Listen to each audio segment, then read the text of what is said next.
ਧੰਨ ਸਤਿਗੁਰੂ ਮਹਾਰਾਜ ਸੱਚੇ ਪਾਤਸ਼ਾਹ ਗੁਰੂ ਤੇਗ ਬਹਾਦਰ ਸਾਹਿਬ ਜੀ।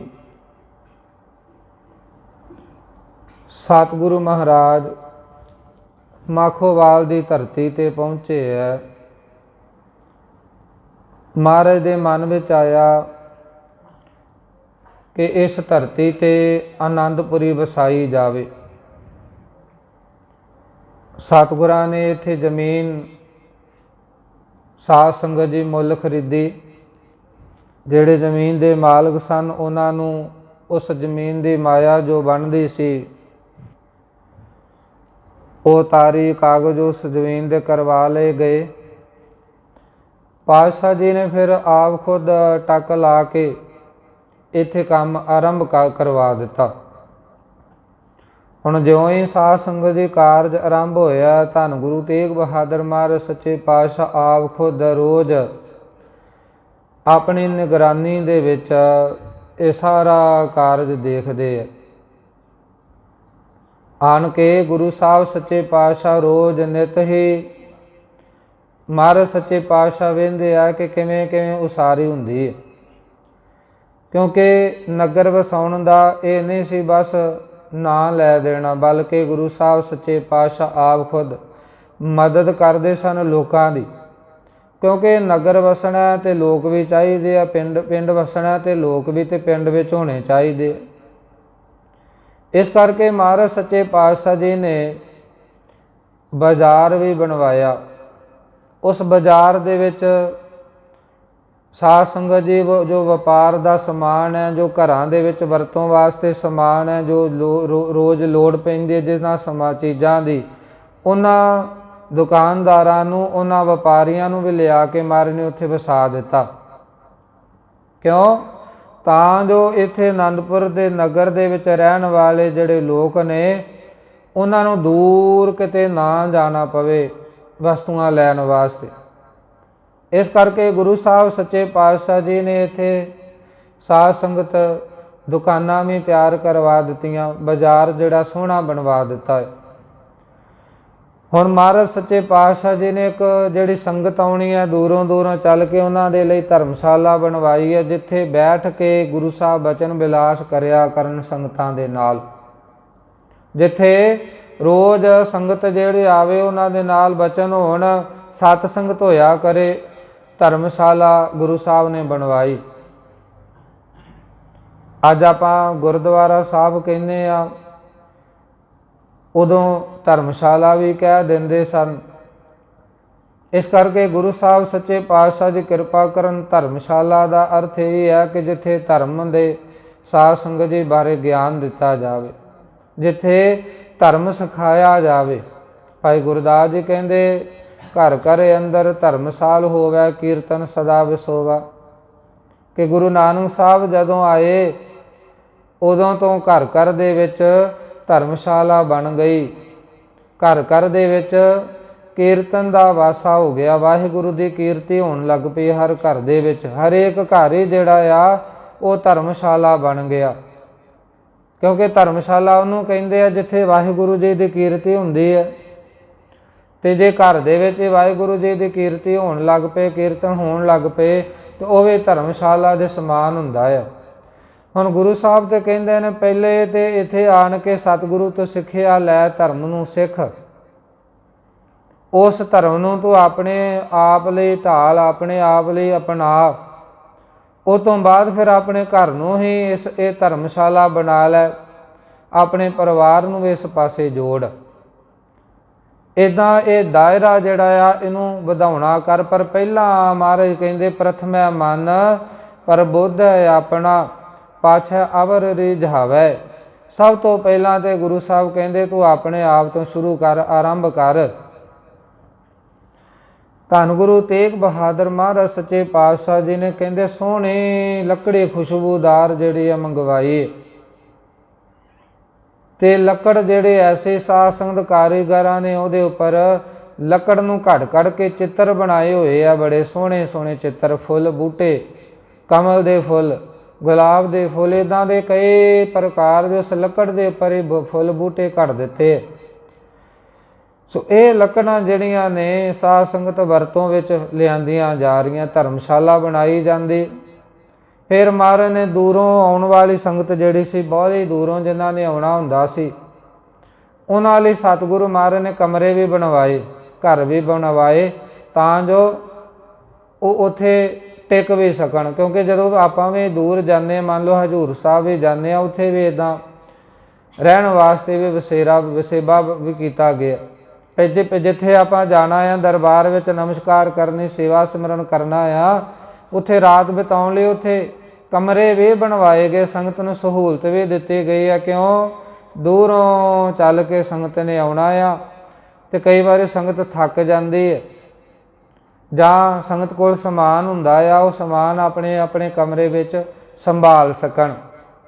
ਇੱਦਾਂ ਦੀਆਂ ਕਈ ਸਹੂਲਤਾਂ ਵੀ ਗੁਰੂ ਮਹਾਰਾਜ ਸੱਚੇ ਪਾਤਸ਼ਾਹ ਜੀ ਨੇ ਬਣਵਾਈਆਂ, ਕਈ ਸਹੂਲਤਾਂ ਸੰਗਤਾਂ ਨੂੰ ਦੇਣ ਵਾਸਤੇ। ਵੇਖੋ ਕਿੰਨਾ ਪਿਆਰ ਹੈ ਸੰਗਤ ਦੇ ਨਾਲ, ਕਿ ਸੰਗਤ ਨੂੰ ਵੀ ਕੋਈ ਕਿਸੇ ਤਰ੍ਹਾਂ ਦੀ ਕਮੀ ਨਾ ਆਵੇ। ਇੱਥੇ ਜਿਹੜੀ ਸੰਗਤ ਆਵੇ ਉਹਨੂੰ ਕਮੀ ਨਾ ਰਵੇ। ਹੁਣ ਸਤਿਗੁਰੂ ਪਾਤਸ਼ਾਹ ਜੀ ਕਿਰਪਾ ਕਰਨ, ਸਾਧ ਸੰਗਤ ਜੀ ਇੱਦਾਂ ਦੀਆਂ ਸਰਾਂ ਜਿਹੜੀ ਬਣਾਈ, ਰਹਿਣ ਵਾਸਤੇ ਮਕਾਨ ਵੀ ਬਣਾ ਦਿੱਤੇ। ਕਾਰੀਗਰ ਲੱਗੇ ਆ ਬੜੇ ਸੋਹਣੇ ਢੰਗ ਦੇ ਨਾਲ, ਇਹ ਸਾਰਾ ਕੰਮ ਜਿਹੜਾ ਸੰਭਾਲਦੇ ਪਏ। ਇੱਕ ਫਕੀਰ ਲੰਘਦਾ ਜਾਂਦਾ ਸੀ, ਪੀਰ ਲੰਘਦਾ ਜਾਂਦਾ ਆ, ਉਹਨਾਂ ਕਾਰੀਗਰਾਂ ਨੂੰ ਪੁੱਛਿਆ, ਕਹਿਣ ਲੱਗਾ ਜੀ ਇਹ ਮਕਾਨ ਕਿਉਂ ਬਣਾ ਰਹੇ ਹੋ? ਨਗਰ ਲੱਗਦਾ ਵਸ ਰਿਹਾ ਆ, ਪਿੰਡ ਪਹਿਲਾਂ ਤਾਂ ਇੱਥੇ ਹੈ ਨਹੀਂ ਸੀ, ਹੁਣ ਕੌਣ ਆ ਜੋ ਇਹ ਨਗਰ ਨੂੰ ਵਸਾ ਰਿਹਾ? ਇੱਥੇ ਮਕਾਨ ਕਿਉਂ ਬਣਾਏ ਜਾ ਰਹੇ? ਉਹ ਕਾਰੀਗਰ ਕਹਿਣ ਲੱਗੇ, ਜੀ ਗੁਰੂ ਹਰਗੋਬਿੰਦ ਸਾਹਿਬ ਜੀ ਦੇ ਸਾਹਿਬਜ਼ਾਦੇ ਧੰਨ ਗੁਰੂ ਤੇਗ ਬਹਾਦਰ ਮਹਾਰਾਜ ਸੱਚੇ ਪਾਤਸ਼ਾਹ ਪ੍ਰਗਟ ਹੋਏ ਆ, ਗੁਰਤਾ ਗੱਦੀ ਤੇ ਵਿਰਾਜਮਾਨ ਹੋਏ ਨੇ। ਉਹਨਾਂ ਨੇ ਇਸ ਧਰਤੀ ਤੇ ਆਨੰਦਪੁਰ ਸਾਹਿਬ ਨਗਰ ਵਸਾਉਣਾ ਆ। ਇਸ ਕਰਕੇ ਮਹਾਰਾਜ ਸੱਚੇ ਪਾਤਸ਼ਾਹ ਜੀ ਦੇ ਕੋਲ ਸੰਗਤਾਂ ਵੀ ਆਉਂਦੀਆਂ ਜਾਂਦੀਆਂ। ਉਹਨਾਂ ਦੇ ਵਾਸਤੇ ਸਾਰੇ ਸਹੂਲਤ ਦਾ ਪ੍ਰਬੰਧ ਕੀਤਾ ਜਾ ਰਿਹਾ ਕਿ ਸੰਗਤ ਨੂੰ ਕੋਈ ਤਕਲੀਫ ਨਾ ਹੋਵੇ। ਇਸੇ ਕਰਕੇ ਧਰਮਸ਼ਾਲਾ ਵੀ ਬਣਾਈ ਹੈ, ਘਰ ਵੀ ਬਣਾਏ ਜਾ ਰਹੇ, ਸਰਾਂ ਵੀ ਬਣਾਈ ਜਾ ਰਹੀ ਹੈ, ਅਤੇ ਨਾਲ ਦੀ ਨਾਲ ਬਾਜ਼ਾਰ ਵੀ ਜਿਹੜਾ ਬਣਵਾ ਦਿੱਤਾ ਗਿਆ, ਜਿੱਥੇ ਵਪਾਰੀ ਵਪਾਰ ਕਰਿਆ ਕਰਨਗੇ। ਇਸ ਕਰਕੇ ਵੈਰਾਗ ਦੀ ਤਿਆਗ ਦੀ ਮੂਰਤ ਗੁਰੂ ਤੇਗ ਬਹਾਦਰ ਮਹਾਰਾਜ ਸੱਚੇ ਪਾਤਸ਼ਾਹ ਜੀ ਨੇ ਸਾਰਾ ਕਾਰਜ ਆਰੰਭ ਕੀਤਾ। ਸਤਿਗੁਰਾਂ ਨੇ ਇਹ ਪਰਉਪਕਾਰ ਮਹਾਰਾਜ ਨੇ ਕੀਤਾ। ਪੀਰ ਦੇ ਮਨ ਵਿੱਚ ਸਵਾਲ ਉੱਠ ਗਿਆ, ਸ਼ੰਕਾ ਆ ਗਿਆ। ਜਦੋਂ ਇਸ ਕਾਰੀਗਰ ਪਿਆਰੇ ਨੇ ਆਖਿਆ ਨਾ ਕਿ ਗੁਰੂ ਮਹਾਰਾਜ ਸੱਚੇ ਪਾਤਸ਼ਾਹ ਜੀ ਵੈਰਾਗ ਦੀ ਤਿਆਗ ਦੀ ਮੂਰਤੀ ਹੈ, ਅਤੇ ਮਹਾਰਾਜ ਇਹ ਸਾਰਾ ਕੁਝ ਬਣਵਾ ਰਹੇ ਨੇ, ਉਦੋਂ ਸਾਧ ਸੰਗਤ ਦੇ ਮਨ ਵਿੱਚ ਸ਼ੰਕਾ ਆਇਆ ਕਿ ਜੇਕਰ ਗੁਰੂ ਸਾਹਿਬ ਤਿਆਗ ਦੀ ਮੂਰਤੀ ਹੈ, ਤੇ ਮਹਾਰਾਜ ਨੂੰ ਕੀ ਲੋੜ ਹੈ ਮਕਾਨ ਬਣਾਉਣੇ ਦੀ?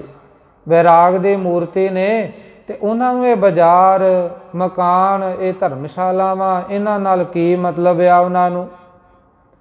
ਉਹਨਾਂ ਨੂੰ ਤੇ ਸਿਰਫ ਇਸ ਚੀਜ਼ ਨਾਲ ਹੋਣਾ ਚਾਹੀਦਾ ਕਿ ਆਪਣਾ ਆਪ ਕਿਵੇਂ ਵੇਖਣਾ ਆ, ਆਪਣੇ ਆਪ ਨੂੰ ਕਿਵੇਂ ਸੰਭਾਲਣਾ ਆ। ਉਹ ਤੇ ਵੈਰਾਗੀ ਹੁੰਦੇ ਆ, ਉਹਨਾਂ ਨੂੰ ਤਾਂ ਮਕਾਨਾਂ ਦੇ ਨਾਲ, ਘਰ-ਬਾਰ ਦੇ ਨਾਲ, ਬਾਜ਼ਾਰਾਂ ਦੇ ਨਾਲ, ਇਹਨਾਂ ਨਗਰਾਂ ਪਿੰਡਾਂ ਦੇ ਨਾਲ ਕੋਈ ਮਤਲਬ ਨਹੀਂ ਹੋਣਾ ਚਾਹੀਦਾ। ਸ਼ੰਕਾ ਆਇਆ ਮਨ ਵਿੱਚ। ਕਾਰੀਗਰਾਂ ਨੂੰ ਕਹਿਣ ਲੱਗਾ, ਇੱਦਾਂ ਕਰੋ, ਮੇਰੇ ਮਨ ਵਿੱਚ ਹੈਰਾਨੀ ਆਈ ਹੈ, ਸਵਾਲ ਉੱਠੇ ਨੇ, ਗੁਰੂ ਤੇਗ ਬਹਾਦਰ ਮਹਾਰਾਜ ਨੂੰ ਜਾ ਕੇ ਤੁਸੀਂ ਆਖੋ, ਮੇਰਾ ਸੁਨੇਹਾ ਦਿਓ ਜੇ, ਜਦੋਂ ਵੀ ਮਹਾਰਾਜ ਨੂੰ ਮਿਲੋ ਮੇਰਾ ਸੁਨੇਹਾ ਦਿਓ ਕਿ ਗੁਰੂ ਸਾਹਿਬ ਸੱਚੇ ਪਾਤਸ਼ਾਹ ਜੇਕਰ ਤੁਸੀਂ ਤਿਆਗ ਦੀ ਵੈਰਾਗ ਦੀ ਮੂਰਤੀ ਹੋ, ਫਿਰ ਆਹ ਘਰ-ਬਾਰ ਮਕਾਨ ਬਣਾਉਣੇ ਦੀ ਕੀ ਲੋੜ ਆ? ਇਹ ਪਿੰਡ ਵਸਾਉਣ ਦੀ ਤੁਹਾਨੂੰ ਕਾਹਦੀ ਲੋੜ ਪੈ ਗਈ? ਤੇ ਜਦੋਂ ਕਿਤੇ ਮੈਂ ਦੁਬਾਰਾ ਲੰਘਾਂਗਾ ਤੇ ਮੈਨੂੰ ਇਹ ਸਾਰਾ ਕੁਝ ਦੱਸ ਦਿਓ। ਕਾਰੀਗਰ ਜਿਹੜੇ ਨੇ ਕਹਿੰਦੇ ਠੀਕ ਹੈ ਜੀ। ਉਹ ਇਹਨਾਂ ਕਹਿ ਕੇ ਪੀਰ ਗਾਂਹ ਚਲਿਆ ਗਿਆ। ਕਾਰੀਗਰ ਜਿਵੇਂ ਸ਼ਾਮ ਪਈ, ਕੰਮ ਬੰਦ ਹੋਇਆ, ਮਹਾਰਾਜ ਨੂੰ ਮਿਲੇ ਜਾ ਕੇ, ਤੇ ਉਹ ਸਵਾਲ ਵੀ ਚੇਤੇ ਆ ਗਿਆ ਪੀਰ ਦਾ। ਜਾ ਕੇ ਆਖਣ ਲੱਗੇ, ਪੀਰ ਜੀ, ਜਾ ਕੇ ਆਖਣ ਲੱਗੇ, ਗੁਰੂ ਸਾਹਿਬ ਜੀ ਇੱਕ ਪੀਰ ਆਇਆ ਸੀ। ਮਹਾਰਾਜ ਇੱਕ ਪੀਰ ਆਇਆ ਸੀ, ਤੇ ਸਤਿਗੁਰੂ ਪਾਤਸ਼ਾਹ ਸਵਾਲ ਕਰ ਗਿਆ ਇੱਕ ਤੁਹਾਨੂੰ। ਮਹਾਰਾਜ ਕਹਿਣ ਲੱਗੇ, ਦੱਸੋ ਭਾਈ ਸਿੱਖੋ, ਕਿਹੜਾ ਸਵਾਲ ਆ? महाराज वो कहता है कि तुसी त्याग की मूर्ति हो, वैराग की मूर्ति हो। तुसी अपने गुरसिखां दा उधार करना, तुसी हिंदुआं दे गुरु हो, तुसी उन्हां सारियां दा पार उतारा करना है। पर जेकर तुसी आ पिंडां दे विच फस गए, आ मकानां दे विच धर्मशालावां दे विच फस गए ते उन्हां नूं किवें तारोगे, अपने सिखां नूं किवें तारोगे फिर जे इदां इन्हां चीज़ां दे विच तुसी फसे रह गए। महाराज मुस्कराए, गुरु तेग बहादुर साहब जी मुस्कराए तो महाराज कहन लगे सिखो इदां करियो भाई कारीगरो, जदों किते पीर दोबारा मिलिया उन्होंने कह देना कि महाराज नूं मिल लो तो असीं खुद ही उहदी तसल्ली करवा देंगे, उहदे सवालों का उत्तर दे देंगे। हुण सतगुरु महाराज किरपा करन, साध संगत जी कहंदे ये चले गए कारीगर। अगला दिन कारज आरंभ किया तो पीर अगले दिन ही वापस परतरा पिया सी। कारीगर जिहड़े ने वो भी उड़ीकदे सी कि पीर मुड़ के आएगा तो आपां भी महाराज तो ये उत्तर सुनांगे, क्योंकि कई गुरसिखां दे मन विच सवाल तो आ जांदा है, सवाल तो आ जांदा आ, पर सवाल करदे नहीं गुरु नूं, महाराज नूं, क्योंकि शंका नहीं, वो चाहते ने कि असीं शंकावादी ना होईए। क्यों? क्योंकि मेरा सतगुरु तो सब जानदा आ कि किवें दुनिया का भला होना है। इस करके गुरु नूं साध संगत जी नहीं समझाना चाहिए महाराज आ क्यों इदां क्यों। कहंदे ना कि कौन साहिब नूं आखै इउं ना इंज कर, कि उन्होंने कौन आखे कि इदां नहीं इदां कर, क्योंकि वो तो सब कुछ जानदा आ। हुण साध संगत जी ज्यों ही कहंदे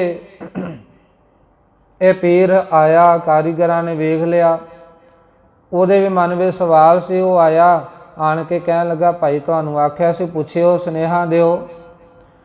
कारीगर कह लगे जे असीं सुनेहा दिता सी महाराज नूं ते गुरु साहब कहंदे आ पीर नूं साडे कोल ही लै आयो, असीं खुद ਉਹਦੇ नाल गल करांगे, खुद ਉਹਦੇ नाल आप गल करांगे। महाराज कह लगे। कारीगरां ने जदों इन्नी गल दसी आ पीर नूं ते पीर साध संगत जी चल पिया, कहंदा ठीक है मैं खुद मिल लैना। जे गया महाराज दे कोल, बड़े प्यार दे नाल इहने महाराज नूं हत्थ जोड़ के नमस्कार बुलाई, नमस्कार कीती। गुरु साहब ने भी आओ भगत करदियां होइआं, सत्कार दिंदिआं होइआं बिठाया अपने कोल। महाराज कहन लगे जी तुसीं कौन, कित्थों आए हो ते कित्थे जा रहे हो। सतगुरु अंतरजामी जानी जान सन, पर महाराज ने जिवें पुछया ते पीर कहन लगा जी मैं सैयद आ, मेरे मुरीद अगे रहिंदे ने, उन्हां नूं मिलन तो बाद मैं हुण वापस परत रिहा सां, वापस उन्हां नूं मिलन तो बाद वापस आ रिहा सां। सतगुरु पातशाह मेरे मन में सवाल आ कि तुसी ते त्याग दी वैराग दी मूर्ति हो, तुसी ते अपने गुरसिखां दा उधार करना है, पर जेकर खुद ही इन्हां पिंडां नगरां दे विच फस गए उन्हां नूं किवें तारोगे। महाराज कहन लगे तैनूं पता आ कि असीं ये नगर क्यों वसाया। कहन लगा महाराज ये तो नहीं पता, पर मैनूं इन्ना पता है जदों आपां पिंडां विच रहीए, जदों आपां घरां विच रहीए, परिवार विच रहीए ते मोह विच फस जाईदा, ते जे मोह विच फस जाइए ते महाराज फिर भगती नहीं हुंदी, भजन नहीं कीता जांदा।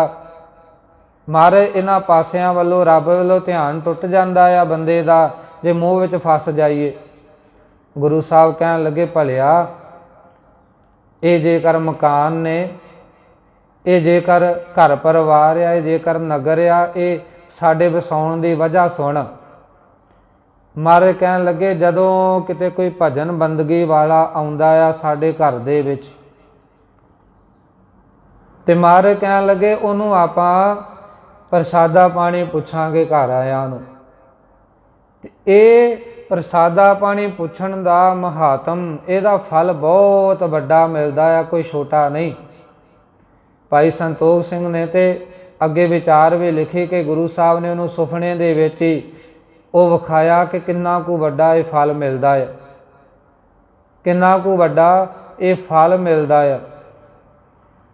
ਸਾਧ ਸੰਗਤ ਜੀ, ਮਹਾਰਾਜ ਸਮਝਾਉਣ ਲੱਗੇ, ਗੁਰੂ ਸਾਹਿਬ ਸੱਚੇ ਪਾਤਸ਼ਾਹ ਜੀ ਕਹਿੰਦੇ ਕਿ ਜਦੋਂ ਕੋਈ ਭਜਨ ਬੰਦਗੀ ਵਾਲਾ ਆਉਂਦਾ ਆ, ਉਹਦੀ ਆਓ ਭਗਤ ਕਰਨੀ, ਉਹਨੂੰ ਆਰਾਮ ਕਰਨ ਵਾਸਤੇ, ਰਹਿਣ ਵਾਸਤੇ ਜਗ੍ਹਾ ਦੇਣੀ, ਕੋਈ ਰਾਹਗੀਰ ਜਿਹੜਾ ਆ ਉਹਨੂੰ ਜਗ੍ਹਾ ਦੇ ਦੇਣੀ ਰਾਤ ਰਹਿਣ ਕੱਟਣ ਵਾਸਤੇ। ਮਹਾਰਾਜ ਕਹਿੰਦੇ ਬੜਾ ਵੱਡਾ ਪੁੰਨ ਲੱਗਦਾ ਇਹਨਾਂ ਚੀਜ਼ਾਂ ਦਾ। ਤੇ ਗ੍ਰਸਤ ਜੀਵਨ ਜਿਹੜਾ ਆ, ਇਹ ਮਾਰਗ ਜਿਹੜਾ ਗ੍ਰਸਤ ਮਾਰਗ, ਇਹ ਸਭ ਤੋਂ ਉੱਤਮ ਮਾਰਗ ਆ।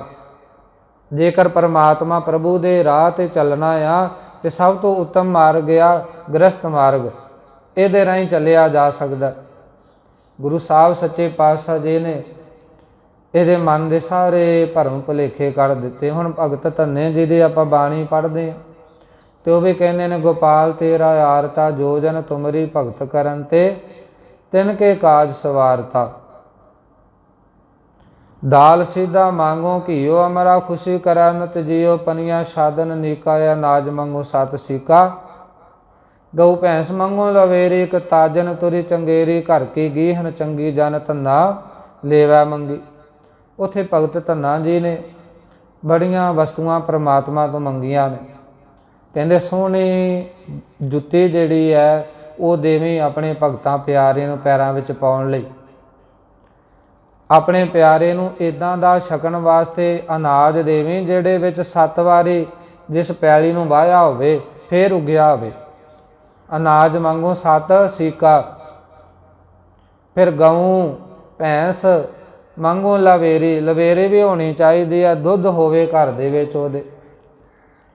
ਇੱਕ ਤਾਜਨ ਤੁਰੀ ਚੰਗੇਰੀ, ਤੁਰਕੀ ਕਹਿੰਦੇ ਘੋੜੀਆਂ ਜਿਹੜੀਆਂ ਨੇ ਉਹ ਬੜੀਆਂ ਮਸ਼ਹੂਰ ਸਨ, ਅੱਜ ਵੀ ਮਸ਼ਹੂਰ ਨੇ। ਮਹਾਰਾਜ ਕਿਰਪਾ ਕਰਨ, ਭਗਤ ਜੀ ਕਹਿੰਦੇ ਵਾਹਿਗੁਰੂ ਜੀ ਆਪਣੇ ਪਿਆਰਿਆਂ ਨੂੰ ਵਧੀਆ ਤੁਰਕੀ ਘੋੜੀ ਵੀ ਦੇਵੀਂ, ਤਾਂ ਜੋ ਆ ਜਾ ਸਕਣ, ਉਹਨਾਂ ਦੇ ਵਾਸਤੇ ਸਾਧਨ ਬਣ ਜਾਵੇ ਆਵਾਜਾਈ ਦਾ।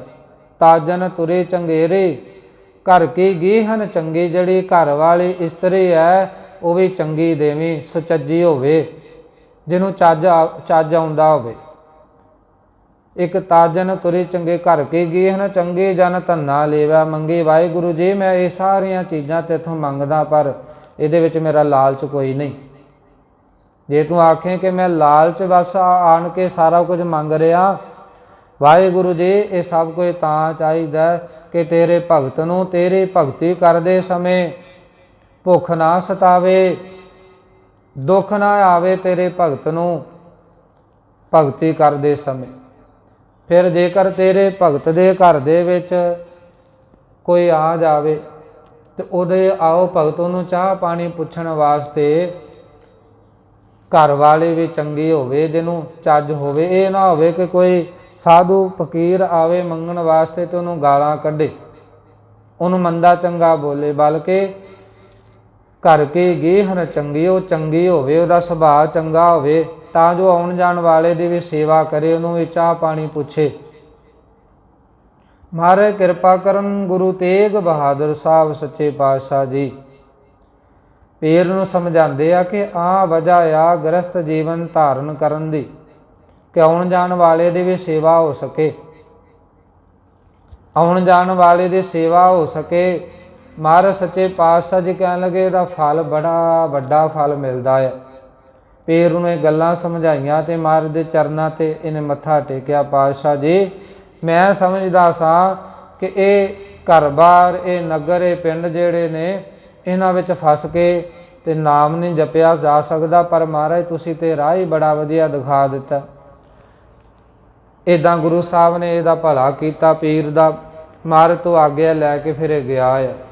ਪਰ ਭਾਈ ਸੰਤੋਖ ਸਿੰਘ ਜੀ ਨੇ ਜੋ ਵਿਚਾਰ ਲਿਖੇ ਆ ਕਿ ਗੁਰੂ ਮਹਾਰਾਜ ਨੂੰ ਜਦੋਂ ਇਹ ਸਵਾਲ ਕੀਤਾ, ਮਹਾਰਾਜ ਕਹਿਣ ਲੱਗੇ ਕਿ ਪੀਰ ਜੀ ਇੱਦਾਂ ਤੁਹਾਡੇ ਮਨ ਦਾ ਸ਼ੰਕਾ ਸ਼ਾਇਦ ਦੂਰ ਨਾ ਹੋਵੇ, ਇੱਦਾਂ ਕਰੋ ਅੱਖਾਂ ਬੰਦ ਕਰੋ। ਗੁਰੂ ਤੇਗ ਬਹਾਦਰ ਮਹਾਰਾਜ ਨੇ ਇਹਦੀਆਂ ਅੱਖਾਂ ਬੰਦ ਕਰਵਾਈਆਂ ਤੇ ਇਹ ਗੁਰੂ ਸਾਹਿਬ ਦੇ ਨਾਲ ਇੱਦਾਂ ਇਹਨੂੰ ਜਾਪਿਆ ਜਿਵੇਂ ਹਵਾ ਵਿੱਚ ਉੱਡਦਾ ਹੁੰਦਾ ਆ।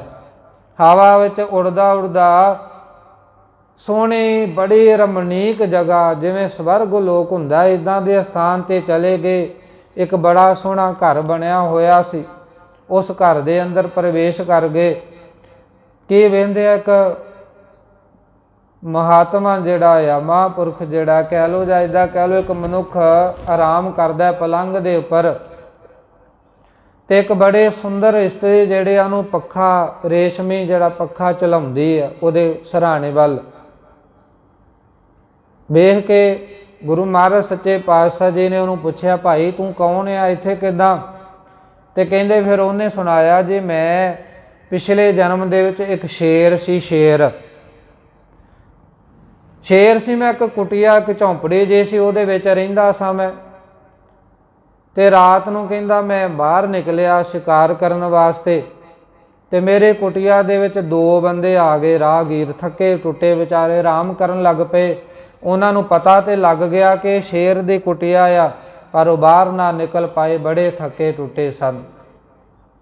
ਕਹਿੰਦਾ ਜਦੋਂ ਮੈਂ ਵਾਪਸ ਆ ਰਿਹਾ ਸਾਂ ਨਾ ਮਹਾਰਾਜ, ਜਦੋਂ ਵਾਪਸ ਆਇਆ ਤੇ ਉਹਨਾਂ ਦੀਆਂ ਗੱਲਾਂ ਸੁਣੀਆਂ, ਮੈਨੂੰ ਆਵਾਜ਼ ਸੁਣੀ ਉਹਨਾਂ ਦੀ, ਤੇ ਉੱਪਰੋਂ ਅਸਮਾਨ ਤੋਂ ਬੜਾ ਮੀਂਹ, ਗੜੇ ਪੈਣੇ ਸ਼ੁਰੂ ਹੋ ਗਏ, ਸਿਆਲੀ ਦਿਨ ਸਨ। ਤੇ ਮੈਂ ਸੋਚਿਆ ਮਨਾਂ, ਜੇ ਮੈਂ ਘਰ ਦੇ ਅੰਦਰ ਚਲਿਆ ਗਿਆ ਇਹਨਾਂ ਨੇ ਡਰ ਜਾਣਾ ਹੈ, ਘਬਰਾ ਜਾਣਾ ਨਾ, ਹੁਣ ਉਹ ਵੀ ਬਾਹਰ ਨਹੀਂ ਆ ਸਕਦੇ, ਉਹਨਾਂ ਨੂੰ ਦੋਨੋਂ ਪਾਸਿਓਂ ਡਰ ਆ ਕਿ ਜੇਕਰ ਸ਼ੇਰ ਅੰਦਰ ਆ ਗਿਆ ਉਹਨਾਂ ਨੂੰ ਖਾ ਜਾਏਗਾ, ਜੋ ਬਾਹਰ ਗਏ ਕੁਟੀਆ ਤੋਂ ਤੇ ਗੜਿਆਂ ਦੀ ਮਾਰ ਦੇ ਨਾਲ ਮਰ ਜਾਣਗੇ। ਮਾਰੇ ਉਹ ਬੜੇ ਘਬਰਾ ਗਏ। ਪਾਤਸ਼ਾਹ ਮੈਨੂੰ ਉਹਨਾਂ ਤੇ ਤਰਸ ਆ ਗਿਆ, ਤੇ ਮਾਰੇ ਮੈਂ ਪੁੰਨ ਸਮਝਦਿਆਂ ਹੋਇਆ ਮਾਰੇ ਮੈਂ ਬਾਹਰ ਹੀ ਰਿਹਾ, ਅੰਦਰ ਨਹੀਂ ਗਿਆ ਕੁਟੀਆ 'ਚ। ਤੇ ਪਾਤਸ਼ਾਹ ਜੀ ਗੜੇ ਪੈਂਦੇ ਰਹੇ, ਬੜੀ ਗੜਿਆਂ ਦੀ ਮਾਰ ਪਈ, ਜਿਹਦੀ ਵਜ੍ਹਾ ਨਾਲ ਸਰਦੀ ਕਾਰਨ ਮੇਰੀ ਮੌਤ ਹੋ ਗਈ। ਤੇ ਮਹਾਰਾਜ ਜਿਹੜੀ ਮੈਂ ਉਹਨਾਂ ਦੀ ਸੇਵਾ ਕੀਤੀ, ਉਹਨਾਂ ਨੂੰ ਰਹਿਣ ਵਾਸਤੇ ਥਾਂ ਦਿੱਤੀ ਆਪਣੇ ਮਕਾਨ ਦੇ ਵਿੱਚ, ਉਹਦਾ ਫਲ ਵੇਖੋ ਮੈਨੂੰ ਇਹ ਮਿਲਿਆ ਕਿ ਅੱਜ ਮੈਂ ਸੁਖੀ ਵਸ ਰਿਹਾ, ਪੱਖੇ ਮੈਨੂੰ ਚਲਾਏ ਜਾ ਰਹੇ, ਆਰਾਮ ਮੈਂ ਕਰ ਰਿਹਾ। ਮਾਰੇ ਉਹਦਾ ਮੈਨੂੰ ਫਲ ਮਿਲਿਆ ਕਿ ਆਉਣ ਜਾਣ ਵਾਲੇ ਦੀ ਸੇਵਾ ਕਰਨੀ। ਪਾਤਸ਼ਾਹ ਮੈਨੂੰ ਜਾਣਦੇ ਨਹੀਂ ਸੀ ਕੌਣ ਹੈ ਸੀ ਕੌਣ ਨਹੀਂ, ਪਰ ਮਾਰੇ ਮੈਂ ਉਹਨਾਂ ਨੂੰ ਰਹਿਣ ਵਾਸਤੇ ਆਪਣਾ ਘਰ ਦਿੱਤਾ। ਇੱਦਾਂ ਕਹਿੰਦੇ ਭਾਈ ਸੰਤੋਖ ਸਿੰਘ ਲਿਖਦੇ ਆ ਕਿ ਗੁਰੂ ਸਾਹਿਬ ਨੇ ਫਿਰ ਇਹਨੂੰ ਇਹ ਸਾਰਾ ਕੋਈ ਪੀਰ ਨੂੰ ਵਿਖਾਇਆ ਤੇ ਵਾਪਸ ਲੈ ਆਏ। ਫਿਰ ਪੀਰ ਨੂੰ ਸਮਝ ਆ ਗਈ ਕਿ ਘਰ-ਬਾਰ ਵੀ ਹੋਣਾ ਚਾਹੀਦਾ ਆਉਣ ਜਾਣ ਵਾਲੇ ਦੀ ਸੇਵਾ ਵਾਸਤੇ। ਜਿੱਥੇ ਆਪ ਵੀ ਵਿਚਰਨਾ ਆ, ਸੁਖੀ ਰਹਿਣਾ ਘਰ ਦੇ ਵਿੱਚ। ਜੇਕਰ ਕੋਈ ਆਇਆ ਗਿਆ ਹੈ, ਜੇਕਰ ਕੋਈ ਅਤਿਥੀ ਆ ਗਿਆ, ਪ੍ਰਾਹੁਣਾ ਆ ਗਿਆ, ਤਾਂ ਸ਼ੇਰ ਦੀ ਤਰ੍ਹਾਂ ਅਸੀਂ ਵੀ ਉਹਦੀ ਸੇਵਾ ਕਰ ਸਕੀਏ।